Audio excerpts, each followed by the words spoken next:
জুলাই আমাদের সামনে একটা নতুন প্যারামিটার দাঁড় করে দিয়েছে, কারা বাংলাদেশ পন্থী, কারা বাংলাদেশ বিরোধী, কারা হচ্ছে আমাদের ট্যাক্সের টাকায় আমাদের সার্বভৌমত্বকে কোনোভাবে দুর্বল করে তুলেছে। সেটা জুলাই আমাদের চোখে আঙুল দিয়ে দেখিয়ে দিয়েছে। জুলাই আমাদের চোখে আঙুল দিয়ে দেখিয়ে দিয়েছে কারা বিগত 16টা বছরে পাশের দেশে দাদাদের মদতে আমাদের সমস্ত অধিকার কেড়ে নিয়েছে, কারা আমাদের ভোটের অধিকার বাধ্যতা কেড়ে নিয়েছে, সেটা আমাদের চোখে আঙুল দিয়ে দেখিয়ে দিয়েছে জুলাই। এখন এগুলোর মূল হোতা আওয়ামী লীগ, এটা তো হচ্ছে আমাদের সবার সামনে পরিষ্কার। কিন্তু যারা হচ্ছে আওয়ামী লীগকে এই দক্ষিণ এশিয়ার সবচাইতে বড় সশস্ত্র সন্ত্রাসী জঙ্গি সংগঠনে রূপ দিয়েছে, সেই তাদের পিছনে হাতকে শক্তিশালী করেছে, সেই ছোট্ট দল তাদের লেগে কথা বলতেছে না। কিন্তু আমরা জুলাই ঐক্য, আমরা আজকে দাবি জানাচ্ছি, আজকে না আমরা আসলে কিন্তু দাবি জানিয়ে যাচ্ছি এই আওয়ামী লীগকে এবং আওয়ামী লীগকে যারা আওয়ামী লীগ বানিয়েছে, হাসিনাকে যারা খুনি হাসিনা বানিয়েছে, এই প্রত্যেকটা কুলাঙ্গারকে বিচার আওতায় আনতে হবে।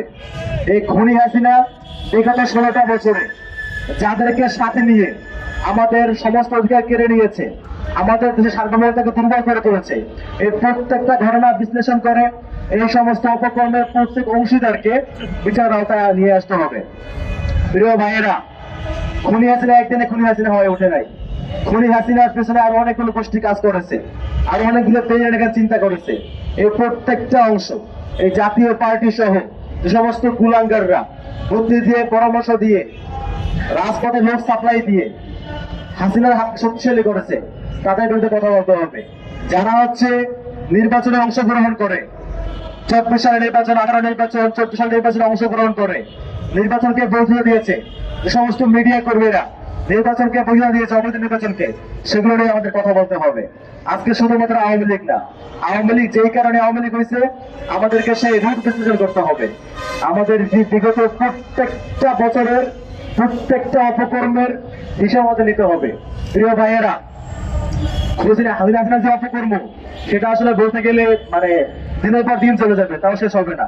তারপরেও যেগুলো সম্পর্কে আমাদের ডকুমেন্ট আছে, যেগুলো সম্পর্কে স্পষ্ট প্রমাণাদি আছে, বিশেষ করে শাপলা গণহত্যা, পিলখানা গণহত্যা, কয়েকদিন আগে পিলখানা গণহত্যা নিয়ে প্রকাশিত হয়েছে, সেখানে দেখা গেছে সরাসরি ভারতের লোকদের সরাসরি অংশগ্রহণে এখানে গণহত্যা সংঘটিত হয়েছে। এই প্রত্যেকটা ঘটনা বিশ্লেষণ করে যারা যারা জড়িত সবাইকে বিচারাতে নিয়ে আসতে হবে। প্রিয় ভাইয়েরা, শাপলার ক্ষত এখনো শুকায় নাই, ক্ষত শুকায় নাই আমরা এটা বুঝবো না। এটা বুঝবো হচ্ছে যে মায়ের বুকের মালিক ট্রাকের চাকার তলায় পিষ্ট হয়েছে, সেই বুঝবে। পিলখানার ক্ষত এখনো শুকায় নাই, এটা আমরা বুঝবো না। বুঝবো হচ্ছে সেই মা যার ছেলে মেশিন গানে গুলিকে ঝাঁঝরা হয়ে গিয়েছে। এই প্রত্যেকটা মায়ের অসুর হিসাব আমাদের নিতে হবে। প্রিয় ভাইয়েরা, যেই শাহবাগী কুলাঙ্গার গুলো বাংলাদেশে বিচারহীনতা সংস্কৃতি দেখিয়েছে আমাদেরকে, বিচারহীনতার মধ্য দিয়ে মানুষদেরকে অন্যায়ভাবে হত্যা করেছে, হত্যার চক্র করে তুলেছে, তাদের বিরুদ্ধে আমাদের কথা বলতে হবে।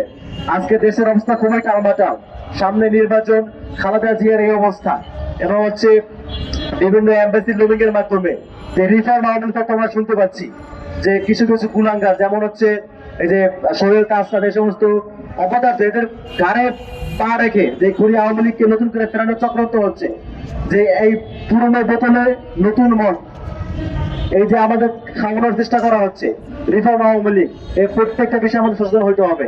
প্রিয় ভাইরা, ঢাকা থেকে আমরা দাবি জানাচ্ছি সমগ্র বাংলাদেশের মুক্তিকায় মানুষকে সচেতন হইতে হবে, যাতে করে যে আওয়ামী লীগকে আমরা জুলাইতে কবর দিয়েছি, সেই আওয়ামী লীগকে নতুন কোনো নাম দিয়ে হইলেও রাজপথে ফিরিয়ে আনতে না পারে। আমরা আজকে এই সমাবেশ থেকে এই সমস্ত প্রত্যেকটা ইনসিডেন্টের বিচার দাবি করছি। শাহবাগী, কুলাঙ্গার, মুজিববাদী, তাদের সম্পর্কে আমাদের ভাইরা বলে গিয়েছেন, যারা 75 বিপ্লবী তারা স্পষ্ট দেখেছেন। সবগুলো বিষয়ে আপনারা সবাই জানেন, সবাই বুঝেন, কিন্তু দায়িত্বশীল জায়গা থেকে পজিটিভ রেসপন্স পাওয়া যাচ্ছে না। সেই রেসপন্সটুকু আমরা আশা করছি নির্বাচনের আগেই খুনি আওয়ামী লীগকে একটি দল হিসেবে বিচার আওতায় নিয়ে আসতে হবে। খুনি হাসিনার যে ফাঁসির রায় হয়েছে, সেই রায় কার্যকর করতে হবে, এবং হাসিনাকে যারা হাসিনা বানিয়েছে, আওয়ামী লীগকে যারা জঙ্গি সংগঠন বানিয়েছে, হাতকে শক্তিশালী করেছে, সেই 14 জোটকে বিচার আওতায় নিয়ে আসতে হবে। মুজিববাদী বাক্সারের শাহবাগী কুলাঙ্গার গুলোকে এই দেশের মাটিতে নতুন করে যেন আবার হয়ে না পারে সেই ব্যবস্থা করতে হবে। সেই দাবি শেষ করছি। ধন্যবাদ সবাইকে।